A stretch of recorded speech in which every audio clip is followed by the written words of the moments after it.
Yeah, my name is Maya Hollis and I'm 16. Mario Beñas. I'm 16 years old. I'm Marcus Wilkerson. I'm 17. I'm Paige Smith. I'm 15.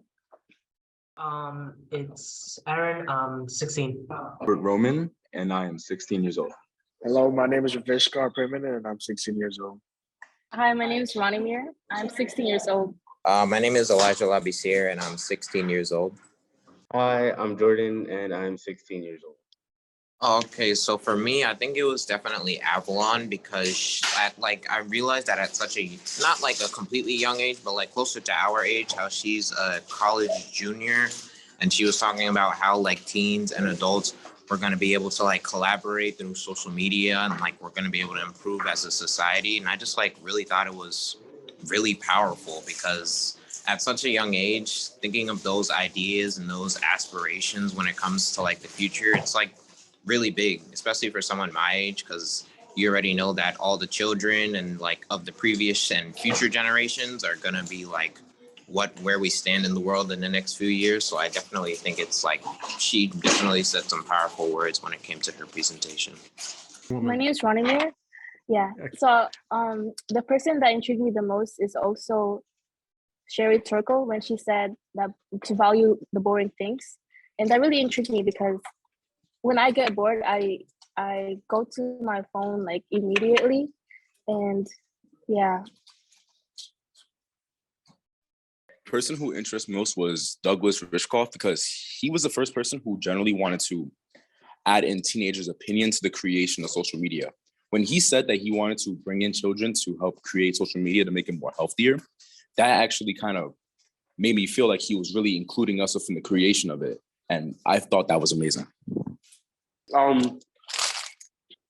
The speaker that intrigued me the most was Shirley. Well, not necessarily the most, but like when she was talking about how boredom does play an important role in our thinking process and helping us develop, and the fact that electronics take away from that boredom, which seems like a good thing, but she was explaining that it actually does have a lot of potential harm. And when she was talking about that, it messed me up because I realized that a lot of that was true in every single person. When you're bored, you naturally try to find a way to escape that boredom.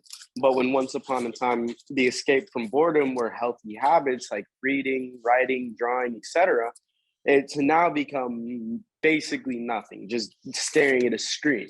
And that's how you kill your boredom. It's no longer an outlet for creativity. And I've noticed that in myself. So I've sort of taken steps, like I don't take my phone in the shower anymore. I used to take it in and listen to music, watch videos, etc. But now I try to just embrace the boredom of a shower and I hate it. So we'll see how that goes. Cool. That made me think the most was when somebody said like after 7 minutes of having a conversation, when things really start to get interesting, they like retreat to their phones. And like that made me think the most because like I said, there's like it made me think about what factors play into that. Does your relationship with the person that you're talking to impact that number? Does like the theme of the conversation, like if you're talking about a football game versus if you're talking about a business proposal, does that impact how long the conversation is supposed to last? So for me, that's what made me think the most. What really stuck out to me was Julie, was the way she said, why must teens come up with the solution? Why can't us adults come up with the solution? Why can't we be self-aware for ourselves and stop throwing it on teenagers? We'll talk some more about that. The presentation that really affected me was the woman who was talking about the 7-minute rule as well.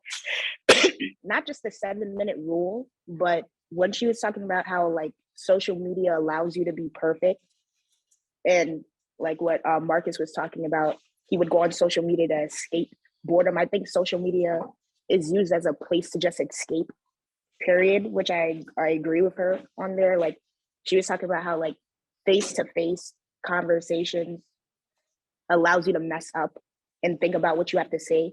Meanwhile, on social media, you can pretend to be whatever you want.